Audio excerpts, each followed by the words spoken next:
Hey Gearfax friends, thanks for joining us again. Today I've got the Zoom Player 2100. This is of course a vintage pedal from the 90s and that's why I'm pretty sure I'm going to love it. The Zoom 3030 is one of my favorites, as you may know from watching previous videos, and this is very closely related to that one, although it is much more compact and a little bit more modern. But anyway, I'm not going to say too much about it now. Let's get into a live demo recorded straight out of the amplifier, which is over there.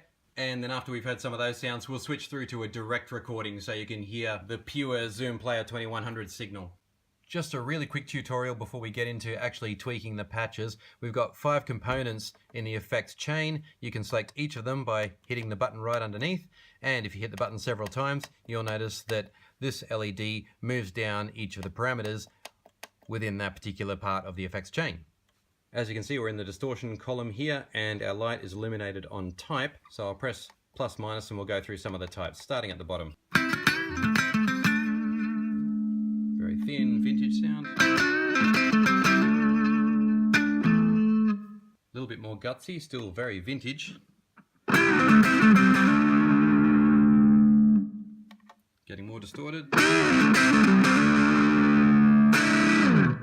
So the distortion types are following a very logical sequence here.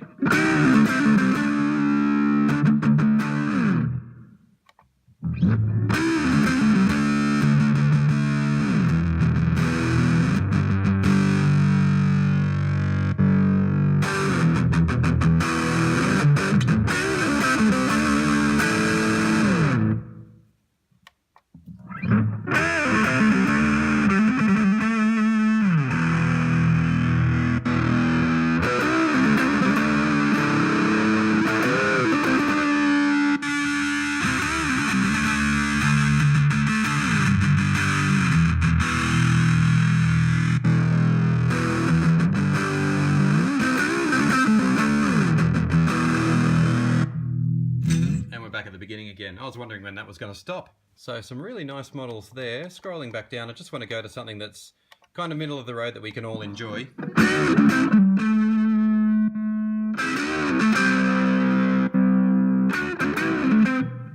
Okay. And another press will take us down the chain a little bit and we can reduce or increase that gain. Let's drop it down to about halfway.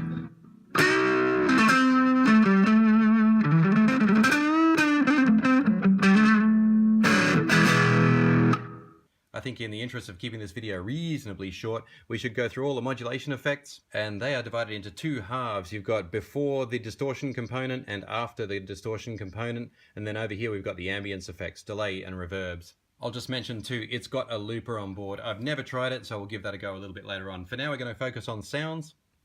So let's go here to type.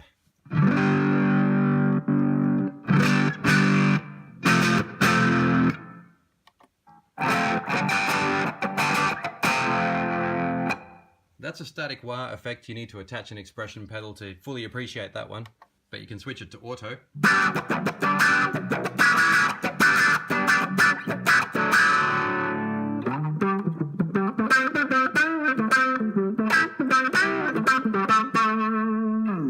Sometimes static's not so bad though.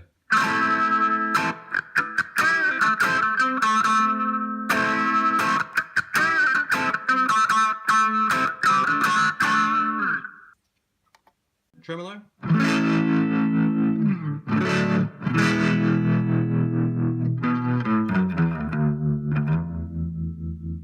Ring modulator, always a fun one.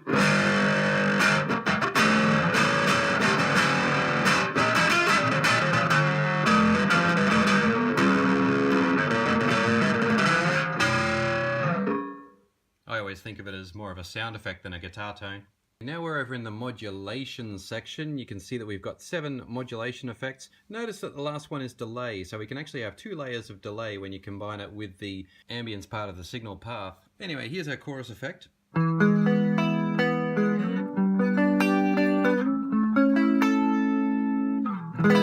Stereo chorus.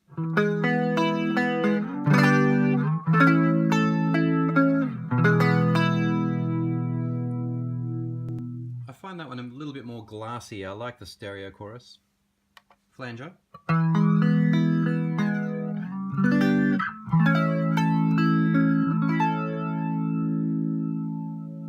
It's a nice floaty flanger.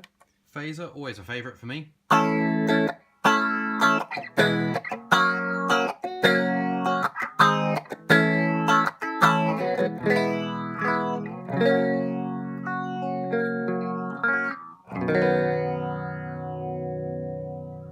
Sorry, guitar's slightly out of tune there, but we'll push on. This time we've got pitch.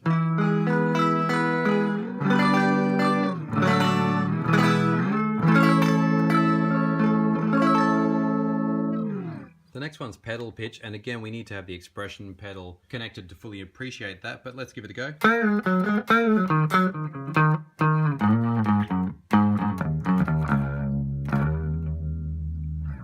Okay, so that's basing out our guitar.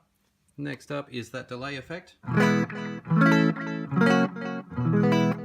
Just a standard digital delay, so nothing amazing, but it's nice and bright. And then of course we move over to ambience. Actually notice when we're back in modulation, the ambience light is off. Go into the ambience column and you switch that group on by pressing that button. And I can tell by the number 1 there that we are set to type number 1, which is Hall. So our sound is much bigger. Combination of delay and Hall reverb.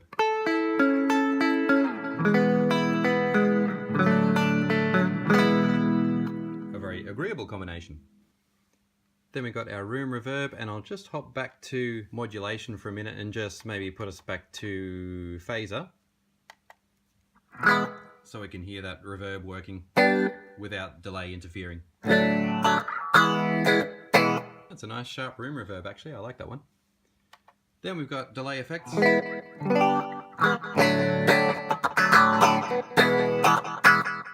And a ping pong delay.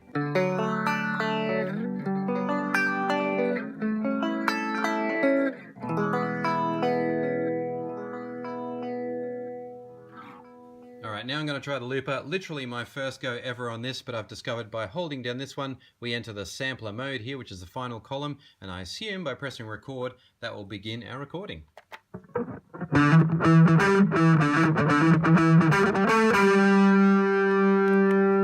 I guess it would be easier if I was standing up to just hit that record right on that beginning note, and then stop at the end, thus getting my timing exactly right. But anyway, let's play that.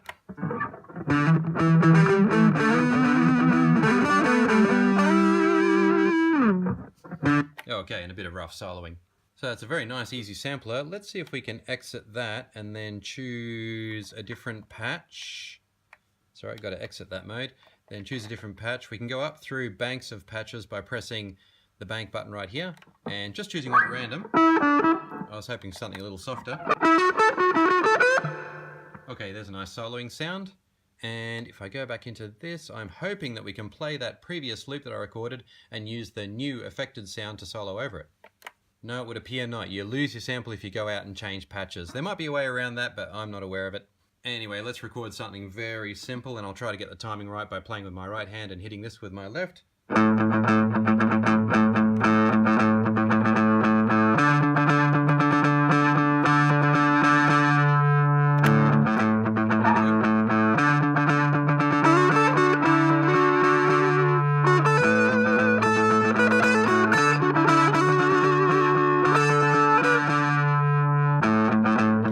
Okay, not perfect, but you get the idea. Obviously there are more presets that we could go through, and we could start getting creative with the editing system if we wanted to. Like I said though, let's keep this video reasonably short, and I'll move straight into a DAW recording now, and we'll hear some of the preset patches.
A quick look at the back reveals virtually nothing. Just power in the controller, that's the expression controller that can go there, then our signal in and out, and an auxiliary.